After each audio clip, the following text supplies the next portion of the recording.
Set to become an unrestricted free agent on March 15th, the Seahawks ensured that a key piece of their interior offensive line didn't hit the market. We'll have more details on our latest installment of Locked On Seahawks. You are Locked On Seahawks, your daily Seattle Seahawks podcast. Part of the Locked On Podcast Network, your team every day.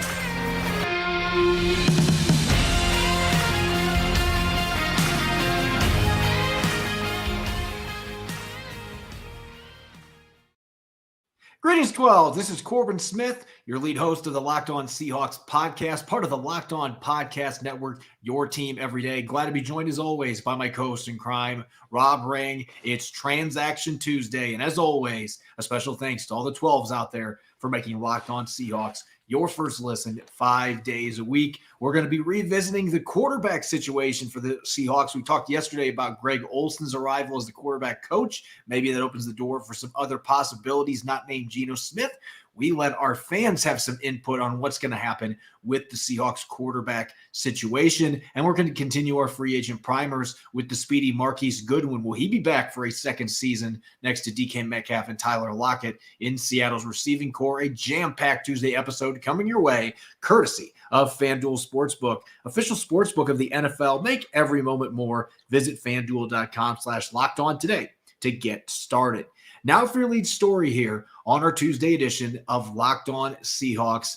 Phil Haynes was set to become an unrestricted free agent on March 15th, but the Seahawks ensured that that is not going to happen, making their second free agent signing of the offseason. You may remember Jason Myers, the first one a few weeks ago, but now Phil Haynes coming back on a one-year extension for 2023. Various reports out there saying $4 million base salary, up to $5 million in incentives. Rob, that would suggest to me that the Seahawks are viewing Phil Haynes as a starter at right guard next season. And it seems like that further clouds the future for Gabe Jackson, the Pacific Northwest. Yeah, what we do know, because the Seahawks have announced it themselves, is that Phil Haynes has agreed to a deal. We don't know the exact parameters of that contract right now. As you said, Corbin, there have been various reports out there, $4 to $5 million. And if that is the case, then yes, then that is very much in line with a young starter. And I do mention the word young here because Phil Haynes, at 27 years old, is still a young starter. And I don't like this move. I love this move from the Seahawks perspective, as well as for Phil Haynes' perspective, because again, he is a young player who is betting on himself by signing a one-year deal. If he is the full-time starter a year from now, then he is going to be looking for a much bigger contract after this. But at the same time, if we got Pete Carroll and John Schneider over in the corner and kind of whispered in their ears and said, hey, what's your priority moving forward? Obviously, they would say the quarterback position. But you have to do a little bit of recruiting at this point if you're going to be bringing back a Geno Smith. So one of the biggest areas of concern for the team, of course, is getting bigger and stronger and younger up front.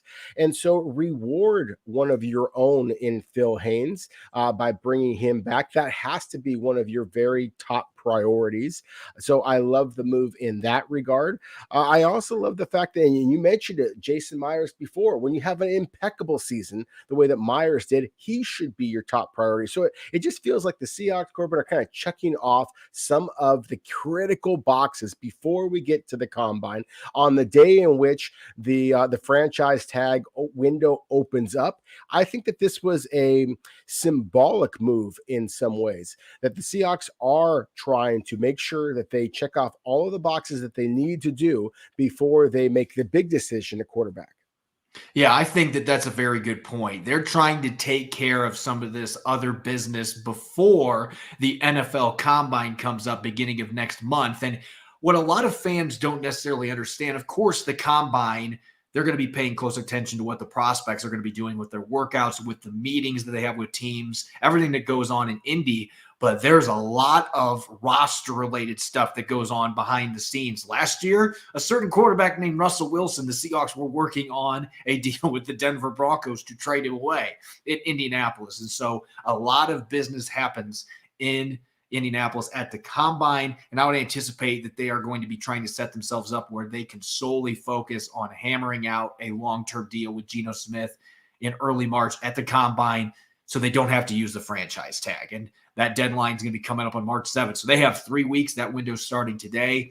But going back to Phil Haynes, it's interesting. We've been doing our free agent primers here on the Locked On Seahawks podcast, and Phil Haynes was actually the player that we were scheduled to talk about today in our final segment. And then the news comes out from the Seahawks themselves. They posted pictures of Haynes signing the contract, so we know that it's officially official. And I'm with you. I love this move just in the fact that you gave yourself an insurance policy here, because if you decide to move on from Gabe Jackson, which this very well shows me that they are going to be doing that at some point here sooner rather than later, you wouldn't want to end up in a position where you were cutting him and Phil Haynes was heading towards free agency. So you made sure that one of those guys that was a pseudo starter for you on the right side last year is going to be on the roster. And it sets up for them to have a competition next season, with this maybe being the best chance that Haynes has had his entire career to actually be the guy, to be the starter. Maybe Jake Curhan is in that competition. Draft somebody as well, an incoming rookie, maybe a free agent. It opens up options, but it also gives you an insurance policy with Phil Haynes coming back. And here's the undeniable truth, Rob. The Seahawks in the 3 games that Phil Haynes started last year, they went 3-0. They rushed for 117 yards per game. Week 7 and week 8, they had 2 big wins where Ken Walker III went for over 250 yards and had 3 touchdowns. A big part of that was the blocking of Phil Haynes up front. And he just, quite frankly, didn't get enough reps in the run game the rest of the season. A bunch of games with less than 10 run blocking reps. We've seen what he can do in that capacity, and now this provides that opportunity for him again. At only 27 years old, he can not only earn a starting job next year, but this could position him to still be part of the team's long-term plans, because he is a young player that still hasn't played a lot of snaps in the NFL. No, exactly. And I remember when Seattle made the selection of Phil Haynes at Wake Forest a couple of years ago, and I was kind of teased because I was doing live radio, sports radio, KJR, and called it a home run selection. And people kind of looked at me like, you're crazy. This is an offensive lineman in the 4th round. You can't have a home run selection with an interior offensive lineman. But the reason why I was so excited about Corbin is because I saw a former basketball player who was pretty light on his feet, that played with a physicality, with a nastiness. And that was a combination that you don't see very often. To me, it screamed future starter in the NFL. Now, if I'm going to pat myself on the back by the fact that Phil Haynes is signing his 2nd contract with Seattle, then I certainly have to acknowledge the whiff that I and others have had so far, because Phil Haynes has not been that home run selection. He has struggled with durability. He has not proven himself to be a solid starter, but a pseudo starter, as you just mentioned before. But I do think, again, this kind of just speaks to the fact that the Seahawks see that upside. They see the work ethic. They see a player who is still ascending, and yet at the same time, they're not going to just get too far over their skis and give him this massive contract, because you don't know if he can be the guy moving forward. So I think that this was a very much an insurance policy. It is a move that it makes sense to do it before you do anything with Gabe Jackson, because if you were to release Gabe Jackson, then suddenly all the leverage is in Phil Haynes and his representatives' favor. And as you just mentioned, the possibility that Phil Haynes just walks elsewhere, and then suddenly you have this potentially gaping hole at the right guard position. You basically just told everybody else in the NFL what your plans might be in free agency or the draft. So to me, this is kind of that preemptive strike to make sure you get your good, young, homegrown, and still ascending players on your roster before you ever get to the NFL draft and free agency conversation. So again, I just really like this move for the Seahawks. I think that this is, anticipating your concerns rather than being late in addressing them. When you basically are giving away money or giving away draft commodities to basically fill the same hole that you should have been able to fill at this time in the year. It is a textbook prove it deal. You want to see if he can be the guy, but you're not going to throw multiple years and too much money at him until you see that he can be that starter. To this point, we'll see that it hurts, but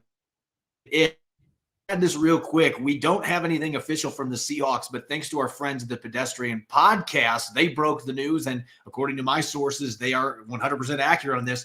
Nick Ballore will also be resigning with the Seahawks by the end of the week. So once that news becomes official, we will break that move down as well. But it looks like the veteran special teams ace will be coming back for a 5th season with the Seahawks in 2023. Coming up next, it's Transaction Tuesday. We're going to move to the quarterback position. Seattle's obviously got a major decision to make with Geno Smith, but might there be some other options worth exploring under center at the most important position? We let our fans dictate where this discussion is heading with our latest Transaction Tuesday. We'll get to that here in a moment on Locked On Seahawks.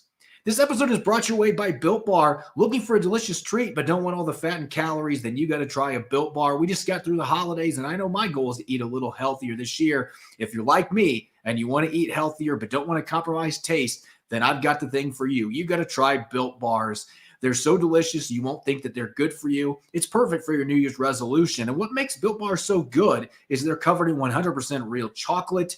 They come in amazing flavors like churro, peanut butter brownie, my personal favorite, and coconut almond. I'm not sure how Built does it, but they make these bars that taste like candy bars with amazing macros, only 130 calories, 4 grams of sugar, and a whopping 17 grams of protein. And now you don't have to wait around to get a box shipped to you. For years, we've been talking about ordering your Built Bars at Built.com, and now you can get them at either Walmart or your local Sam's Club. Head to your nearest Walmart today and go to the pharmacy section. Grab yourself a box of Built Bars. You can pick up a 4-bar box of cookies and cream, double chocolate or coconut puffs, delicious flavors. If you are close to Sam's Club, you can run in and grab a 13-bar box with other hit flavors such as brownie batter or churro. You can thank me later. You're listening to the Tuesday edition of Locked On Seahawks. This is your host, Corbin Smith. Glad to be joined, as always, by my co-host in crime, Rob Rang. And a special thanks to all the 12s out there. Whether it's your first time listening to the Locked On Seahawks podcast or you are a diehard regular listener, we greatly appreciate you making Locked On Seahawks your first listen 5 days a week. It's Transaction Tuesday. As we do each and every week here in the offseason, we look at a certain position group or a group of players, and we allow our diehard listeners to chime in on what they think is going to happen. And with the franchise tag window opening today, Rob, I think it's a fitting time to talk about what direction the Seahawks are going to go at quarterback. Now, all signs are pointing to Geno Smith and the Seahawks both wanting to get a deal done. They seem motivated to make this a reunion in 2023 and beyond. And at the same time, it's not necessarily a 100% home run that Geno Smith's going to be back, because he's probably going to be asking for a ton of money after making the Pro Bowl this year. And so that opens the door, especially with Greg Olsen coming in as the quarterback coach. Maybe the Seahawks will be turning over other stones to see maybe there's some other options. And so this was the question that I posted on social media yesterday for our diehard listeners. Which QBs will be on the roster? The 5 options: A, of course, Geno Smith coming off his Pro Bowl season. B, Drew Lock, who was the backup last year coming over the Russell Wilson trade. C, an incoming rookie. D, a free agent signee. And E, a player that comes over via trade. So we've got 5 different options here. And obviously, Rob, you would think that the favorite here is going to be the 2 quarterbacks that were on the roster last season, but it isn't that simple necessarily, as both players get set to become free agents. Well, yeah, it's not simple at all. As you said, Geno Smith, I think, is the favorite. But at the same time, he's coming off of such an extraordinary year. There's going to be an awful lot of teams out there who are going to be looking to throw big, big money at Geno Smith. So I think with every day that passes, it's a lot easier for the player to say, hey, that was a really fun, really cool season with the Seahawks in 2022, but what have you done for me lately? And this is exactly what Geno Smith has been playing, his entire NFL career, for this type of opportunity to have generational wealth. And he now has that opportunity. And maybe he is going to give the Seahawks the so-called hometown discount, even though this isn't technically his hometown, of course, but maybe he won't. And so that's why I think that is complicated from that regard. And then, of course, you got Drew Lock, who I'm sure still feels very confident that he can start in this league. I still have that belief that he can start in this league. And if Geno Smith returns, then clearly he is going to be Seattle's presumed starter, and Drew Lock knows that as well as anybody. So I think that it would be difficult to imagine a scenario in which both of those 2 players return. For me, I'm just going to jump out with my opinion where I think this would be. I'm wearing, for those of you who are not watching us on YouTube, and thank you for everybody who watches on YouTube, everybody who is listening to us on the various podcast platforms, but I'm wearing a black shirt today, Corbin, because AC, kind of like AC/DC back in black, I can absolutely see the likeliest scenario, at least in my opinion, would be options A, retaining Geno Smith, and C, drafting another quarterback to fill out the roster. That's where I think is the most likely scenario. I think you can make an argument for all of these scenarios. That's why I love this selection. I love the position that the Seahawks have put themselves in. But again, I do think that the most likely scenario is that Seattle brings back Geno Smith on some type of a mutually beneficial type of a deal, but at the same time takes advantage of this year's quarterback class and the fact that they have those 10 draft picks, including the 2 first-round picks, really to be able to get themselves a young quarterback for the future as well.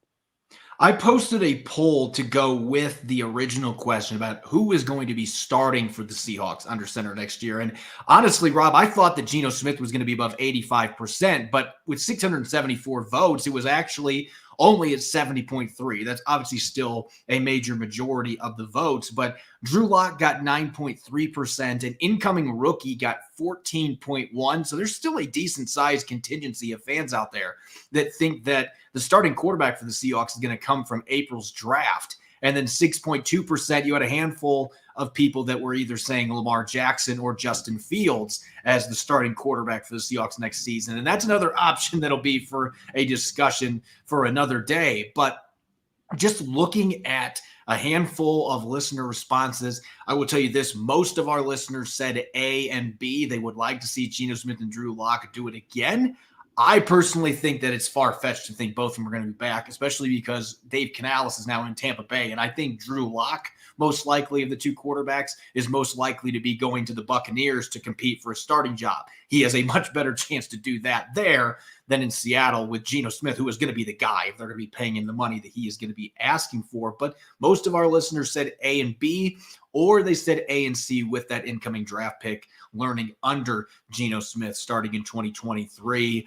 Few responses that we had. One coming from Bucket. He tweets, C, I've always had a weird feeling that Seattle is going to trade up to number 1 or 2 and draft Bryce Young without trading number 5 pick. I don't know what they would be trading to get to number 1 if they're not trading the number 5 pick. And then D, I also feel like Geno and Drew will move on. So bringing in a capable backup will be important. Someone like Tyrod Taylor. So that was kind of a little bit different response there. Bryce Young and Tyrod Taylor being the Seahawks quarterbacks next year.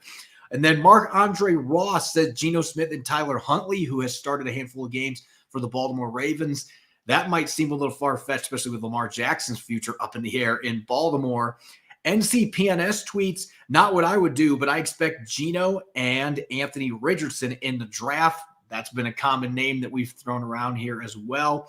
And then Trevor Boland, Drew Lock or Sam Darnold starting while they develop Anthony Richardson. So there's a name that I did not expect to see on today's Transaction Tuesday, the possibility of Sam Darnold starting for the Seattle Seahawks next season. But I think the big moral of the story here, and we talked about this some yesterday with Greg Olsen, the announcement that he was going to be the quarterback coach for the Seahawks. There still was not anything official that came out today, but all signs are pointing to that being taken care of the next day or two. With his background, he's worked with veterans, he's worked with young quarterbacks and squeezed out career seasons from Blake Bortles and Josh Freeman in the past. So he's worked with different quarterbacks of varying skill sets, age, play styles, you name it.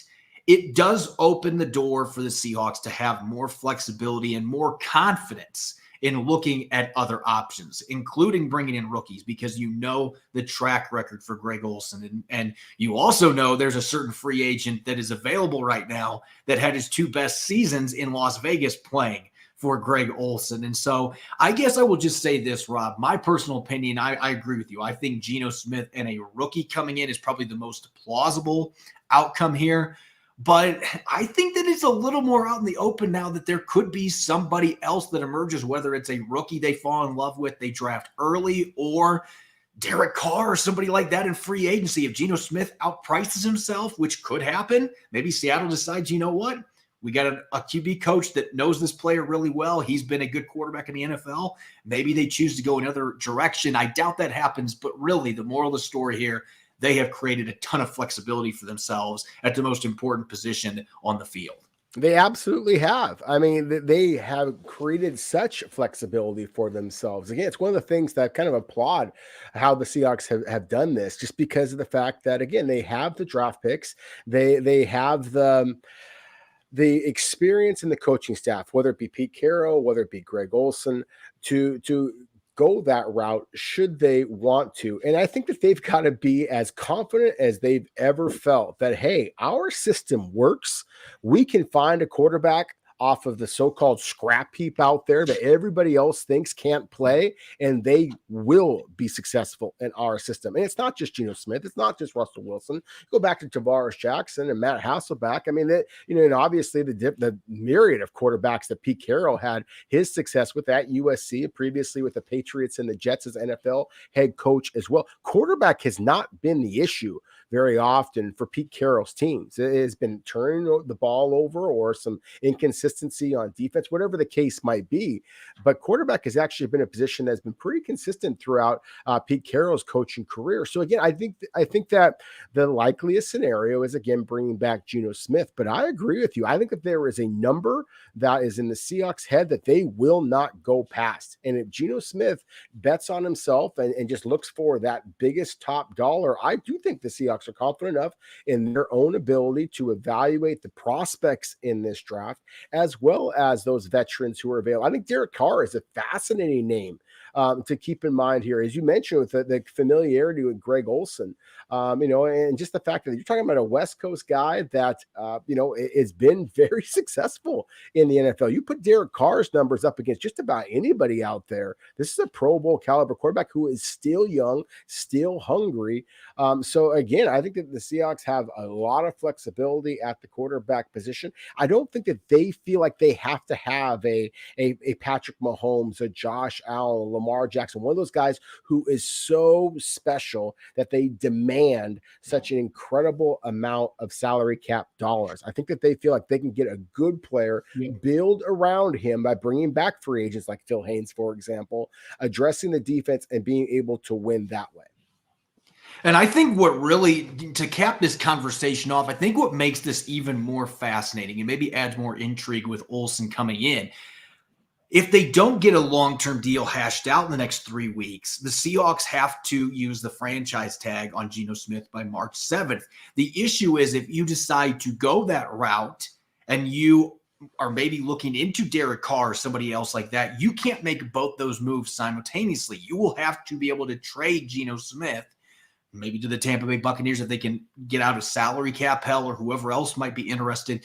You would have to quickly have a bunch of dominoes fall in your way, and it would be extremely difficult to do all that stuff in short order. Not saying that it couldn't happen, but I just think it's interesting to think about the deadline, because if they're hell-bent on Geno Smith being the guy, then that's going to be an easy decision for them to use that franchise tag, and you'd think they'd want to use it anyway to ensure that they get something back in return, even if they're not able to bring him back in 2023. But again, there's just so much intrigue here because you've got the talented quarterback class in this draft class. You've got some quality free agents. Carr, as I mentioned, 48 touchdowns and 17 interceptions. The two best seasons passer rating wise were in 2019 and 2020 with Greg Olson as his offensive coordinator. So there's that familiarity there, playing in a similar offense. I'm not saying that that's going to happen, but the point is the Seahawks certainly have given themselves options here as we get into the meat of the offseason. If Geno Smith's not going to be the guy, I still expect that he will be, but smart general managers and smart front offices, they don't leave a stone unturned, especially at the quarterback position. You know that John Schneider and company are making sure that that's the case as well, and they're looking into all the different avenues that they could potentially go at the most important position in professional sports. Coming up next, we're going to continue our free agent primer. It was supposed to be Phil Haynes today, and he's got himself a new contract signed, sealed, and delivered. So we are going to look at the receiver position instead. Marquise Goodwin had a bit of a rejuvenation season. Wasn't enough to bring him back for a second year in 2023. We'll be discussing here on our Tuesday edition of Locked On Seahawks.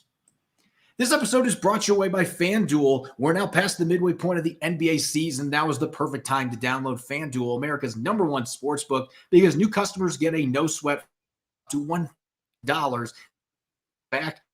First bet doesn't win. Just download the FanDuel Sportsbook app. It's safe, secure, and super easy to use. You can bet on everything from the money line to point scores and threes drained. I'm a big fan of betting on player props, including FanDuel's player double parlays. For example, you can bet on Andrew Wiggins to eclipse 20 points in the Warriors' first game after the All-Star break at plus 175. Plus, FanDuel even lets you combine your bets for a chance at a bigger payout with same-game parlay. So don't miss the chance to get your no-sweat first bet up to $1,000 in bonus bets when you go to FanDuel.com/LockedOn. That's FanDuel.com/LockedOn to learn more. Make every moment more with FanDuel, an official sports betting partner of the NBA.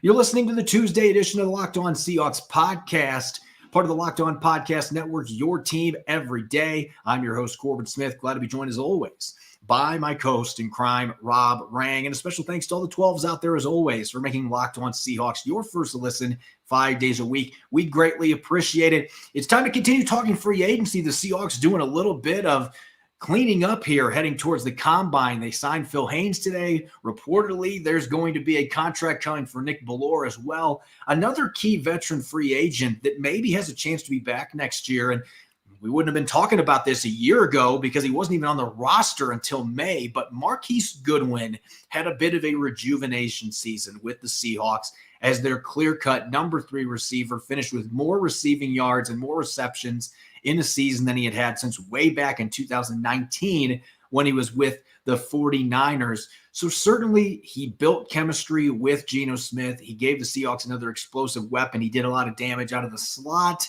The biggest question marks are going to obviously be age and injury concerns. He's coming off a shoulder injury that landed him on injured reserve late in the season. He battled a couple other injuries during the season. Not a big receiver either. So there are some concerns here. At the same time, this was clearly the best 3 receiver option the Seahawks had in a number of years, and he can still fly at 32 years of age. Yeah, that's the thing, is he can absolutely fly. You still, of course, don't know exactly what you're going to have at the quarterback position. But if it is Geno Smith, then the rapport that he and Marquise Goodwin demonstrated in their one season together was impressive.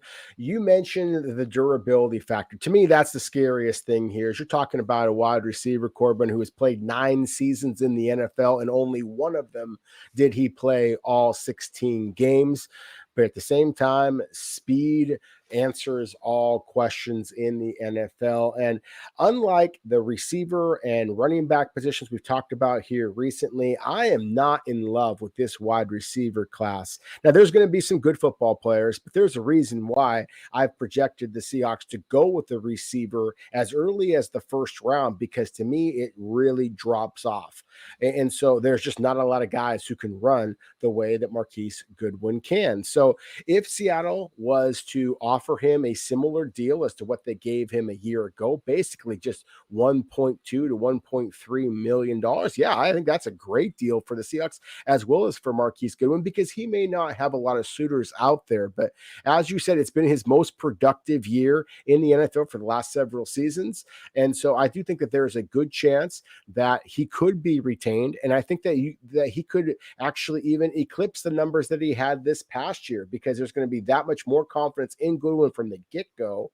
And of course, we have yet to see any type of real push by D. Eskridge or some of Seattle's other wide receivers if they might be able to take that speedy kind of slot position or deep downfield kind of a target. We saw some flashes from some of Seattle's other wide receivers, but nobody with the consistency that Goodwin demonstrated. He was known as just a speed guy before. We saw some pretty sticky routes from him. They're doing a great job of showing off his versatility as a route runner this past season. A little bit more physicality than certainly I was expecting as a run blocker as well. And I like the leadership that he demonstrated also. So again, I think that this is somebody that Seattle should be looking to retain, but again, at one of those bargain basement type of prices, not somebody you're going to be looking to break the bank for. I would think $1.5 million or less, including the incentives. This strikes me as one of those situations where I think the Seahawks are going to have interest in bringing back Goodwin, but I don't expect that they're going to be rushing to do it at the beginning of free agency. Yep. And if another team plucks him up during that time, then so be it. I think that this is going to be a situation where, like last year, they're going to wait to see what happens in the draft. And if they feel like they need to add another receiver, then they can go back to Marquise Goodwin. I just don't know that teams are going to be rushing up to the plate to sign him because of his age, the fact he's coming off a shoulder injury. And even though he was productive last year, he had a couple seasons, didn't even play in 2020, opted out because of COVID. 2021 had minimal numbers with the Chicago Bears. Not a player that has had much production in a 2 or 3 year span until this past year. But he clearly was a good fit in Seattle. And this guy's an excellent locker room presence with everything that he's dealt with off the field, the maturity that he has displayed through so much adversity that he and his wife have dealt with losing children and things of that nature. He's just been through a lot off the field. And so this guy brings it in the locker room. He brings it on the field. And so he's the kind of guy that you want to have on your football team. And he still can run in the low 4.3s. He might not be a 4.27 guy anymore, but he is still blazing fast. And as you said, speed is ultimately the answer when you're talking about different concerns. If you can get a guy that's fast onto your football team, you're going to find a way to do it. And so I think there's a good chance this happens, especially when you consider that he led the team averaging 14.3 yards per reception last year. He was a dynamic playmaker that didn't necessarily have a bunch of like 40, 50-yard chunk plays, but he was getting a lot of 20-plus yard receptions for the Seahawks. And he made a lot of big plays out of the slot too. 187 of his 387 receiving yards came out of the slot, which we know that has been an issue for this football team. And without getting any production from D. Eskridge, that's really the big X factor here. If they still believe in D. Eskridge, maybe that prevents them from re-signing Goodwin, but I don't know why you wouldn't have veteran insurance with the fact that you haven't been able to keep Eskridge on the field. And when he has played, his production has been minimal for the most part. And so I think there's a very good chance that Goodwin is back this season. The fact he doesn't play special teams at this point maybe prevents him from signing, but just how consistent and the chemistry that he had with Geno Smith, especially if Geno's re-signed. I think Geno Smith would be telling the front office, hey, if we can bring him back, let's see if we can do that, because he did have good chemistry with Marquise Goodwin. And anytime you can have three guys that can fly, like Goodwin, Lockett, and Metcalf on the field together, it makes life tough for defenses. So they could still draft a receiver early in April and bring back Goodwin. There's a lot of different options here. I just don't think that this is a situation where the Seahawks are going to have to rush to make a decision whether they're going to bring him back. And it would be one of those late offseason additions that they could bring back in and be confident that he can produce in this offense. Yeah, I think that's well said. I don't think that Marquise Goodwin is going to be a huge priority. But again, this is a good football player. I mean, he scored 4 touchdowns a year ago, and 4 touchdowns may not seem like much until you consider that DK Metcalf only scored 6. Yep. You know, I mean, that's the thing, is that Goodwin, in the number of opportunities that he had, he produced. He showed the ability to kind of raise his game. When Tyler Lockett went down with the injury, Marquise Goodwin was one of the guys who kind of stepped up his play. Now, of course, as we just mentioned, you hope that you see more from D. Eskridge. He has a similar type of game in some respects. And he's a shorter, squattier guy with elite quickness, doesn't have the elite straight line speed that Goodwin has. Derek Young is completely different type of a wide receiver, of course, and we saw some flashes from him as well. But for the amount of money that you're going to be talking about here, and I think that Goodwin is one of those players who is worth more to a team like Seattle that is going to run the football as much as they are. They're going to go to play action. They're going to look to hit you over the top. I think that, again, Goodwin is worth more to a club like that. You put Goodwin in a team like the Chicago Bears on Soldier Field in the mud and the grass, you're not taking advantage of his straight line speed quite as much. So I don't think that Goodwin is going to get a lot of interest on the free agent market, but at the same time, I think that he's going to be somebody that Seattle's very much going to be kind of keeping an eye on, hoping to keep that dialogue going, and likely being able to bring him back. But as you said, after the draft, because there could be a wide receiver that Seattle falls in love with that just happens to fall into their lap, and he's just viewed as too good to pass up. But if not, you feel good that you have that kind of backup plan, that insurance plan in Marquise Goodwin you can bring back and feel good that he already has the rapport. He already has demonstrated that leadership. And similar to what we talked about previously, like Adrian Peterson, the impact that he had on Rashad Penny, with Bruce Irvin and the impact that he presumably had with Darrell Taylor, I wonder if Goodwin can't have that type of impact on D. Eskridge. Again, we didn't see that turn into production for Eskridge a year ago, but maybe this is the year where D raises his level of play. I think that Goodwin is exactly the type of mentor, along with Tyler Lockett and DK Metcalf, of course, to hopefully provide that for the Seattle. You got to have something to push Eskridge to see if you can just get anything out of him. But really the biggest problem has just been health. Can you keep him healthy? And then if he is able to stay on the field, then maybe the mentorship from Goodwin and some of the others would be able to come into play, and Seattle can finally unearth some of that potential that they thought they were bringing in when they drafted Eskridge in the second round out of Western Michigan a couple of years ago. As always, you can follow me on Twitter at Corbin Smith NFL. You can follow Rob at Rob Rang. Check out Locked On Seahawks. We're available on all major podcast platforms and streaming video form 5 days a week on YouTube. Coming up on tomorrow's episode, we are going to be kicking off our offseason blueprint. We're going to look at the offensive side of the football, maybe some projections, talking what we think the Seahawks should do and what they may do on the offensive side of the football. Going to be a jam-packed Wednesday episode. I hope you'll be joining us. Thanks for listening in. Enjoy the rest of your Tuesday. Go Hawks.